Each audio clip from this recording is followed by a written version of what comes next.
오늘 우리에게 주시는 하나님의 말씀은 이사야서 43장 14절에서 28절 말씀입니다. 너희의 구속자여, 이스라엘의 거룩한 이 여호와가 말하노라. 너희를 위하여 내가 바벨론에 사람을 보내어 모든 갈대아 사람에게 자기들이 연락하던 배를 타고 도망하여 내려가게 하리라. 나는 여호와 너희의 거룩한 이요 이스라엘의 창조자여 너희의 왕이니라. 나 여호와가 이같이 말하노라. 바다 가운데의 길을 큰 물 가운데 지름길을 내고 병거와 말과 군대 용사를 이끌어내어 그들이 일시에 엎드러져 일어나지 못하고 소멸하기를 꺼져가는 등불 같게 하였느니라. 너희는 이전 일을 기억하지 말며 옛날 일을 생각하지 말라. 보라, 내가 새 일을 행하리니 이제 나타낼 것이라. 너희가 그것을 알지 못하겠느냐? 반드시 내가 광야의 길을 사막의 강을 내리니 장차 들짐승 곧 승냥이와 타조도 나를 존경할 것은 내가 광야의 물을 사막의 강들을 내어 내 백성 내가 택한 자에게 마시게 할 것임이라. 이 백성은 내가 나를 위하여 지었나니 나를 찬송하게 하려 함이니라. 그러나 야곱아, 너는 나를 부르지 아니하였고 이스라엘아, 너는 나를 괴롭게 여겼으며 내 번제 양을 내게로 가져오지 아니하였고 내 제물로 나를 공경하지 아니하였느니라. 나는 제물로 말미암아 너를 수고롭게 하지 아니하였고 유향으로 말미암아 너를 괴롭게 하지 아니하였거늘 너는 나를 위하여 돈으로 향품을 사지 아니하며 희생의 기름으로 나를 흡족하게 하지 아니하고 내 죄짐으로 나를 수고롭게 하며 내 죄악으로 나를 괴롭게 하였느니라. 나 곧 나는 나를 위하여 내 허물을 도말하는 자니 내 죄를 기억하지 아니하리라. 너는 나에게 기억이 나게 하라. 우리가 함께 변론하자. 너는 말하여 네가 의로움을 나타내라. 내 시조가 범죄하였고 너의 교사들이 나를 배반하였나니 그러므로 내가 성소의 어른들을 욕되게 하며 야곱이 진멸당하도록 내어주며 이스라엘이 비방거리가 되게 하리라. 아멘.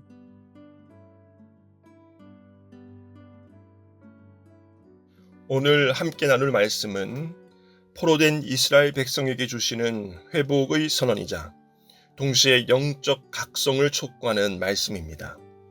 오늘 본문은 세 부분으로 나누어 볼 수 있습니다. 첫째는 14절에서 17절까지로 하나님이 구속자로서 하시는 일에 관한 말씀입니다. 둘째는 18절에서 21절까지로 새 일을 행하시는 하나님의 계획에 관한 말씀입니다. 그리고 마지막 셋째는 22절에서 28절까지로 회개를 요구하시는 하나님의 간절한 호소에 관한 말씀입니다. 오늘 이 말씀들을 통하여 우리의 영혼도 새롭게 일어날 수 있기를 주님 이름으로 축복합니다. 먼저 오늘 본문 14절에서 구속자로 번역된 히브리어 단어는 고엘입니다. 이 단어는 가족 중 누군가가 노예가 되었을 때 혹은 포로가 되었을 때 대신 값을 치르고 자유를 회복시켜주는 친족이나 매우 친밀한 자를 의미합니다. 때문에 하나님께서 이스라엘 백성들의 고엘이라는 말씀은 하나님이 이스라엘 백성들과 무관한 분이 아니라는 뜻입니다. 가족과 같은 매우 친밀하고 가까운 분이심을 말씀하신 것입니다. 나아가 우리 주님이 그 고엘의 자격으로 바벨론에 의해 포로가 되어 있던 이스라엘 백성들을 스스로 바벨론에서 돌아올 수 없던 그 하나님 나라 백성들을 끝내 구속하신다는 것을 약속하신 대목입니다. 전지전능하신 하나님께 불가능한 일이 없음을 감안할 때 아직은 포로의 신분이겠지만 이 말씀은 곧 성취가 확정된 약속으로 이 말씀으로 말미암아 온 이스라엘 백성들이 회방의 기쁨을 고백하며 기대하며 감사할 수 있었을 것입니다. 마치 어린 자녀들이 내일 예정된 소풍을 기대하고 기뻐하며 잠을 모르듯 하나님의 그 구속하심을 기대하며 기뻐할 수 있었다라는 뜻입니다. 사랑하는 성도 여러분, 오늘 우리의 상황도 동일합니다. 오늘 우리가 의지할 것이 무엇입니까? 우리의 능력도 아니고 세상의 구조도 아닙니다. 우리의 소망은 오직 하나님 한 분께만 있습니다. 우리의 고엘로 고백하시는 그 주님께만 있습니다. 우리의 삶이 얽히고 말킨 것처럼 느껴질 때도 있겠지만 우리의 구속주 되신 하나님은 우리를 구원하신다고 약속하신 분이시기 때문에 우리의 고해를 자처하시며 그것을 천하에 선포하신 분이시기 때문에 허다한 세상의 목소리들에 우리의 마음을 빼앗기지 마시고 우리의 구속주 되신 하나님 한 분께만 집중하는 그 주님께만 우리의 모든 것들을 의탁하며 신뢰하는 오늘 하루 저와 여러분 되시기를 주님 이름으로 축복합니다. 한편 우리의 구속자 되신 우리의 고엘 되신 하나님께서는 오늘 본문 18절 말씀에서 매우 독특한 명령을 하십니다. 18절 말씀입니다. 너희는 이전 일을 기억하지 말며 옛날 일을 생각하지 말라. 여기서 이전 일은 하나님께서 출애굽 때 행하신 놀라운 그 구원의 사건까지도 포함합니다. 그렇다면 하나님께서는 왜 그토록 놀라운 일들조차도 기억하지 말라고 말씀하신 것일까요? 오늘 본문 19절에 그 이유가 등장합니다. 보라, 내가 새 일을 행하리니 이제 나타낼 것이라. 이 문장을 히브리어 원문으로 직역하면 다음과 같습니다. 보라, 지금 내가 새 일을 만들고 있다. 무슨 뜻입니까? 출애굽 사건도 크고 놀라운 일이지만 그보다 더 크고 위대한 일을 하나님께서 지금 이 순간 이스라엘 백성들을 위해 친히 만들고 계시다는 뜻입니다. 다시 말해 그 행하실 새 일을 지금부터 고민하거나 기획하는 수준이 아니라 이미 심사숙고를 끝내시고 작업 중에 계시다는 말씀이지요.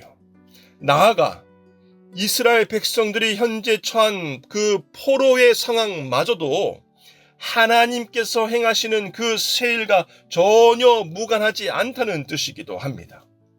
그러므로 이 말씀은 거대한 홍해 바다 앞에서 이전에 하나님께서 행하셨던 애굽의 10가지 재앙들에만 몰두하지 말고 장차 행하실 그 홍해 바다가 갈라질 그 사건에 대해서 집중하라는 말씀과도 같습니다.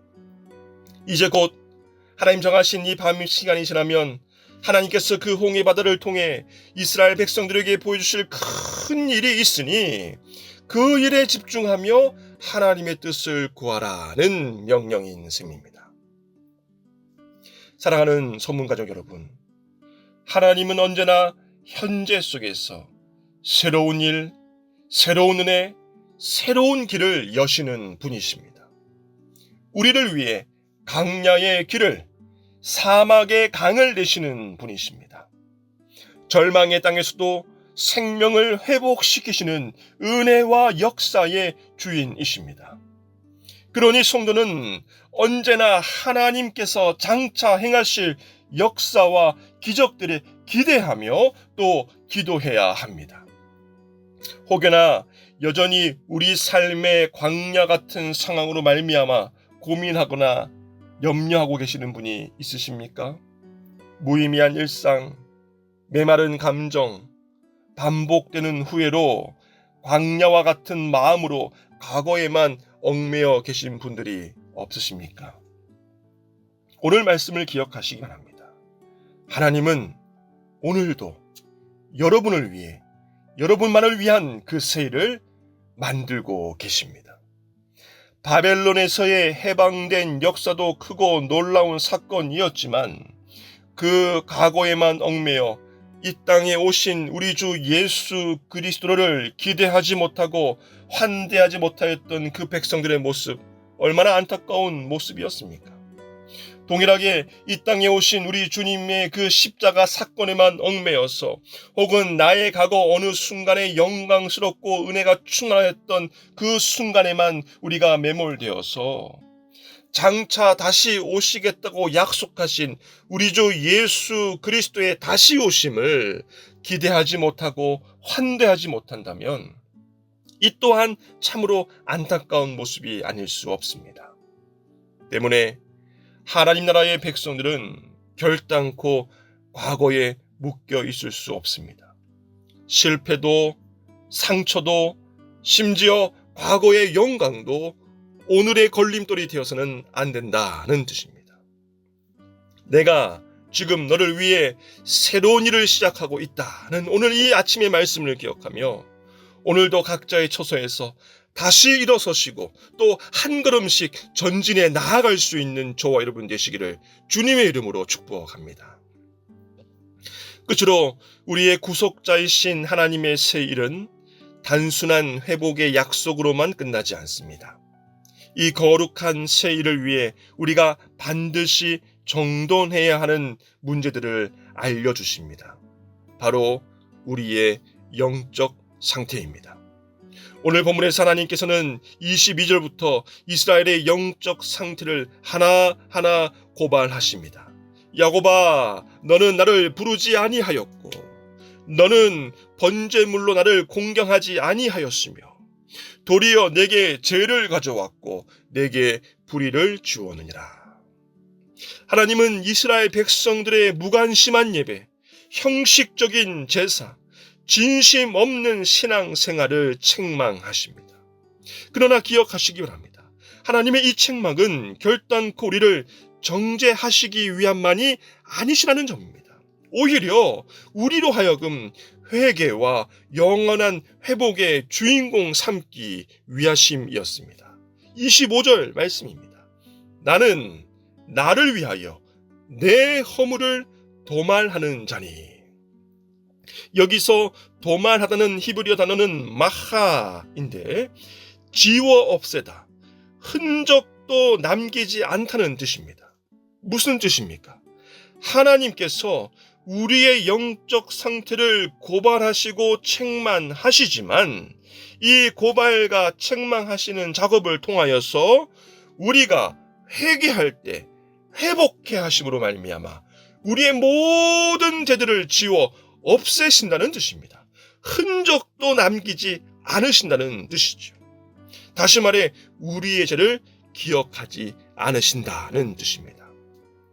사랑하는 성도 여러분, 우리는 때로 기도하지 않고 예배를 소홀히 하며 삶 속에서 주님을 외면할 때가 있습니다. 그리하여 우리의 구속자이신 하나님의 새 일을 기대하거나 기도하는 것이 부끄럽거나 자격 없는 것처럼 느껴질 때도 있습니다. 하지만 하나님은 붙드신 우리의 손을 결단코 포기하지 않으시며 놓지 않으십니다. 나아가 회개하는 자에게는 언제나 은혜로 다가와 주셔서 우리의 모든 죄들을, 우리의 어떤 죄들도 기억하지 않으실 뿐만 아니라 우리를 가장 거룩한 자로 회복해 하십니다. 그분이 바로 우리의 하나님 아버지이십니다. 그러므로 오늘 우리는 이렇게 결단하길 원합니다. 이전 일은 잊고 하나님의 은혜만 기억하겠습니다. 이전 과오는 잊고 하나님의 새 일만 기대하겠습니다. 오늘도 이 고백으로 간구하며 기도할 때에 광야의 길을 내시는 하나님께서 저와 여러분을 만나 주실 줄로 믿습니다.